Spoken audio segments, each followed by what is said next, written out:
Asawa, sabi mo single ka. Natakot tuloy si Masul. Ayaw na mo gusto pa sa baba. Tinakot siya eh. Kaya talita naman ito ah. Napagtara. Abay isang dinas na tuwid daw.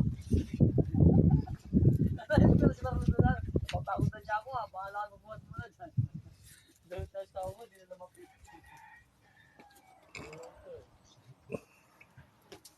Grabe naman makatitig yun. Si Marlon? Marlon. Yung anak doon na nakaano lang ako. Parang araw na parang nakabra lang ba. Grabe tapos tinatanong pa niya sa hotdog, si may hotdog. Sinabihan pa niya dapat alamin mo kung anong size ng hotdog. Anong haba, anong taba. Yung anak na yung anak doon? Oo. Hindi matagalan, matataga rin. Puti pa. Hotdog.